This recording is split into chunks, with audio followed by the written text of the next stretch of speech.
Bonjour, je suis ravie de vous retrouver pour une nouvelle séance d'apprentissage de français au second cycle qualifiant. Souvenez-vous, chers lycéens, nous avons la séance dernière vu ensemble quel était le programme de cette année d'examen qui est la première année du baccalauréat. Nous avons présenté l'ensemble du programme et aussi présenté la première œuvre qui est inscrite à votre programme, à savoir l'œuvre d'Ahmed Sfrioui, La boîte à merveilles. Après avoir présenté la vie de l'auteur, nous avons présenté ce qu'on appelle le contexte d'écriture, mais aussi le mouvement littéraire dans lequel s'inscrit cette œuvre pour pouvoir établir une fiche dite d'identité de l'œuvre. Alors aujourd'hui, nous proposons dans le cadre de la deuxième séquence une activité de lecture dans laquelle nous aurons à définir quelles sont les différentes caractéristiques du texte autobiographique. Alors pour cela, nous avons choisi deux extraits. Le premier figure au tout début du premier chapitre, et le second figure à la fin de l'œuvre, à la fin donc du 12e chapitre. Alors, nous allons vous demander d'abord de prendre votre ouvrage et d'ouvrir donc l'œuvre à la première page, à savoir le premier chapitre. Et nous allons ainsi découvrir le texte en question. Alors, comme vous pouvez voir, ce que je propose en activité, c'est d'abord deux textes, le premier étant l'ouverture du récit et le second étant la clausule. Voici donc le premier extrait. Le soir, quand tous dorment, les riches dans leurs chaudes couvertures, les pauvres sur les marches des boutiques ou sous les porches des palais, moi, je ne dors pas. Je songe à ma solitude et j'en sens tout le poids. Ma solitude ne date pas d'hier. Je vois au fond d'une impasse que le soleil ne visite jamais un petit garçon de 6 ans, dresser un piège pour attraper un moineau. Mais le moineau ne vient jamais. Il désire tant ce petit moineau, il ne le mangera pas. Il ne le martyrisera pas, il veut en faire son compagnon. Les pieds nus, sur la terre humide, il court jusqu'au bout de la ruelle pour voir passer les ânes et revient s'asseoir sur le pas de la maison et attendre l'arrivée du moineau qui ne vient pas.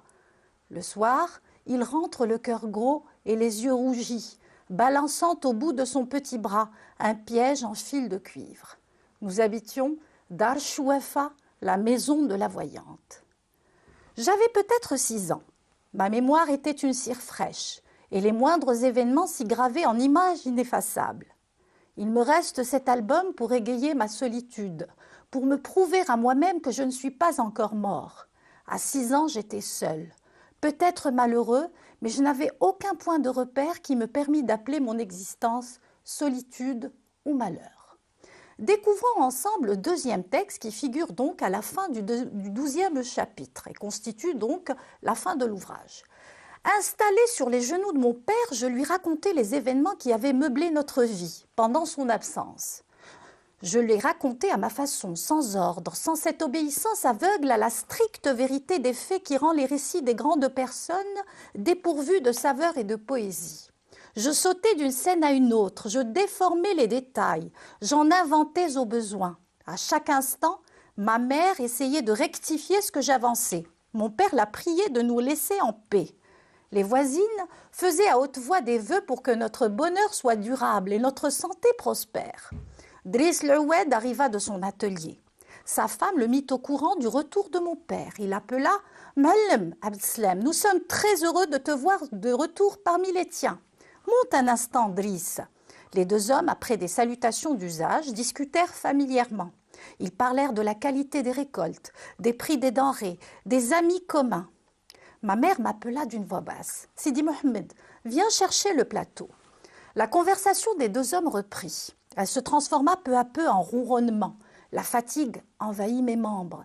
Je me sentis triste et seule. Non, je ne voulais pas dormir, je ne voulais pas pleurer. Moi aussi, j'avais des amis. Ils sauraient partager ma joie.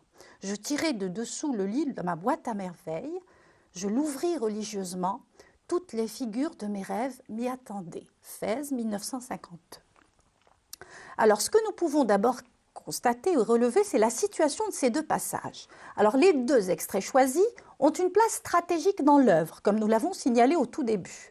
Le premier ouvre le récit, il s'agit de l'incipit. Et le second le clôture, il s'agit de la clausule. Chaque texte a donc un rôle déterminant dans la compréhension de l'ensemble du récit d'Ahmed Sfrioui. Alors, cette place leur donne un certain nombre de fonctions. On dira que les fonctions de l'incipit sont les suivantes. Le début du récit a une valeur d'annonce. Il définit par sa forme et son contenu le genre de l'écrit. Alors nous constatons que là, nous avons un récit à la première personne. Il définit aussi son sujet, la solitude qui est éprouvée par le narrateur. Le début également a pour fonction de faire entrer le lecteur dans l'histoire, en remontant au tout début, à savoir ce que dit ici le narrateur, l'âge où la mémoire était une cire fraîche. Alors, le début également doit permettre de répondre à des questions dites fondamentales. Par exemple, où se déroule l'action? La Médina de Fès, c'est ce que nous dit ici le narrateur. Nous habitions Dar Chouefa. À quelle époque se déroulent les événements? Quand le narrateur avait 6 ans. Qui parle? Qui raconte ici? Il s'agit plutôt d'un enfant de 6 ans. Pourquoi raconte-t-il? Pour faire part de sa solitude. Voyons maintenant ensemble quelles sont les fonctions de la clausule et c'est ce qui en détermine justement l'importance. Alors la fin d'un récit doit récapituler les faits qui sont importants dans l'ensemble de l'ouvrage. Nous voyons ici que l'enfant raconte à son père tous les événements ayant meublé sa vie pendant son absence. La fin du récit doit présenter aussi la morale de cette histoire, du récit en quelque sorte. Alors nous constatons que seule la boîte à merveilles peut combler la solitude qui est éprouvée par cet enfant. Et enfin, la fin du récit a pour fonction d'interrompre la narration. Donc le retour du père est vécu comme un retour à la vie quotidienne, voire à la vie normale. Alors nous allons vérifier maintenant comment ce récit s'inscrit dans le genre autobiographique en respectant les règles de celui-ci, à savoir du récit autobiographique. Et pour ce, nous allons analyser les 2 extraits. Alors, analyse du premier extrait. Observons. Posons-nous d'abord cette première question. À qui renvoie le jeu dans les 2 premiers paragraphes? Alors, pour pouvoir les relever, je vous invite à consulter l'ouvrage que vous devriez avoir entre vos mains. Alors, dans le premier chapitre, qu'est-ce que nous constatons? Que le jeu et l'auteur, il s'adresse au lecteur au moment même de l'écriture, que le temps utilisé est le présent de l'énonciation, à savoir le temps de l'écriture. Vous constaterez aussi que le mode d'énonciation qui est utilisé est donc le discours. Posons-nous une deuxième question. À qui renvoie le jeu dans les 2 derniers paragraphes? Et cela, vous les trouverez donc à la page 9, 2 pages un peu plus loin que la première page du récit. Je est un enfant narrateur, un enfant de 6 ans qui vit dans la solitude. Le temps utilisé est l'imparfait de l'indicatif. C'est un temps du récit qui projette l'auteur dans le passé. Le mode d'énonciation utilisé est donc le récit. Alors, ce que nous avons à retenir est cela. Donc, dans l'ouverture du récit, Ahmed Sfrioui utilise 2 modes d'énonciation. D'abord le discours, qui est donc un énoncé dans lequel le locuteur, à savoir Ahmed Sfrioui l'auteur, s'exprime directement en s'adressant à l'interlocuteur qui est donc le lecteur. Il est marqué grammaticalement par le pronom « je » et le présent de l'indicatif qui renvoie au moment de la parole. Il utilise également un deuxième mode qui est le récit. C'est un énoncé qui raconte une histoire, il est pris en charge par un narrateur et il est marqué grammaticalement par les pronoms qui renvoient à un personnage et les temps du passé, à savoir l'imparfait et le pas, c'est simple. Alors, qu'est-ce que nous pouvons donc déduire? Donc, dans l'incipit, l'auteur intervient pour amorcer le récit. Pour ce, il établit un parallèle entre le présent et le passé. Et ce qu'il dit, c'est cela, ma solitude ne date pas d'hier. Ainsi, ce qui déclenche le récit est le sentiment de solitude. Revenons à ce premier texte. Question numéro 3, à savoir, à qui renvoie le « il » dans le 2e paragraphe? Alors, « il » est un enfant de 6 ans qui recherche désespérément un compagnon.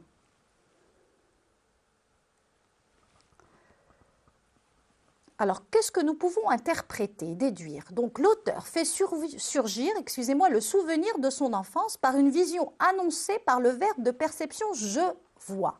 Il s'agit d'un acte de réminiscence, à savoir il fait remonter un souvenir par le biais de la mémoire, par lequel l'auteur se transforme en personnage qui, dès le paragraphe suivant, prend en charge le récit et devient narrateur. Ainsi, nous pouvons vérifier que dans ce premier extrait, dans le premier chapitre, le je est à la fois auteur, il correspond et réfère à l'enfant de 6 ans et apparaît sous la forme du il et réapparaît, paragraphe numéro 3, sous la forme du nous et réfère cette fois à l'enfant de 6 ans plus ses parents, donc à un je plus il. Donc, ce que nous avons à retenir, c'est que le récit autobiographique est un récit à la première personne dans lequel l'auteur est à la fois personnage et narrateur. Continuons d'observer toujours ce premier texte et posons-nous cette 4e question. Pourquoi l'auteur a-t-il choisi de remonter à l'âge de 6 ans? C'est un âge, dit-il, qui est propice à la captation des faits. Et voilà la phrase qu'il utilise. Ma mémoire était une cire fraîche et les moindres événements s'y gravaient en images ineffaçables. Ce que nous pourrions donc déduire, ainsi, donc l'auteur fait vœu de sincérité et s'engage à raconter la vérité. Revenons à ce texte pour cette fois-ci nous poser cette question. Par quels moyens le narrateur montre-t-il les défaillances de sa mémoire? Il emploie à 2 reprises le modalisateur peut-être. C'est ce que vous pourriez constater à la fin de l'extrait que nous avons choisi. Et voilà ce que nous pouvons relever. J'avais peut-être 6 ans, j'étais peut-être malheureux. Relevons également, dans le même extrait, les termes qui expriment un sentiment. Alors nous avons solitude, seul, le cœur gros, les yeux rougis. Ce que nous pourrions donc constater, c'est que l'enfance qu'il évoque est imprégnée d'un même sentiment qui est celui de la solitude. Et l'ensemble des mots qui sont relevés soulignent l'ampleur de cette solitude qu'éprouve le narrateur aussi loin que remonte sa mémoire. Voilà donc ce que nous pourrions déduire à la lecture de ce premier chapitre. L'auteur-narrateur va ainsi choisir une période de narration au cours de laquelle il a été marqué émotionnellement. Passons maintenant à la lecture du 2e chapitre et nous vous invitons justement à aller au chapitre numéro 12, à la toute dernière page du récit. Posons-nous cette première question en lisant, en revoyant le texte. À qui renvoie ce je dans l'ensemble du texte? Le je est l'enfant narrateur. Deuxième question, quel événement raconte-t-il dans cet extrait? Alors, il s'agit du retour du père après une absence au cours de laquelle l'enfant et sa mère semblent avoir vécu des moments difficiles. Autre question que nous pourrions nous poser, quels sentiments éprouve le narrateur? Alors, c'est des sentiments qui sont situés entre la joie et tout de même la solitude. Alors, les retrouvailles sont joyeuses, voire festives. Il parle de you-you, d'excitation, mais ces sentiments-là ne comblent pas sa solitude, puisqu'il rajoute un peu plus loin « Je me sentis triste et seul ». Quel est l'unique échappatoire à cette solitude? Voilà ce qu'il révèle dans le dernier paragraphe, c'est la boîte à merveille. Revérifions, relisons le texte cette fois-ci pour chercher quels indices montrent les difficultés de l'écriture. Alors je vous invite à revoir le tout premier paragraphe de l'extrait. Et là, nous pourrions constater que la narration qui est faite par l'enfant est approximative. Je racontais à ma façon, sans ordre, sans cette obéissance à la stricte vérité. Je déformais les détails, j'en inventais au besoin. Voilà donc ce que révèle donc ce narrateur à la toute dernière page de son récit. Alors, au terme de cette lecture des 2 extraits, on peut conclure que la boîte à merveille est donc un récit autobiographique. Le je qui s'adresse au lecteur est la personne réelle, à savoir Ahmed Sfreoui, qui s'engage à dire toute la vérité, en sollicitant sa mémoire, reconnaissant sa défaillance et fait remonter un souvenir qui devient donc l'objet de la narration. Alors j'espère qu'à travers ces 2 extraits, vous avez pu relever quels indices pourraient éventuellement vérifier ou démontrer que le texte est bien un récit autobiographique. Voyons, donc nous avons constaté que pour cela, il fallait d'abord analyser les pronoms et vérifier ceux à qui ils réfèrent. Pour que le texte soit bel et bien autobiographique, il faudrait que le je soit aussi bien l'auteur, narrateur et personnage. Alors sur ce, je vous laisse et je vous dis à la prochaine fois pour une nouvelle activité de français. Merci et au revoir.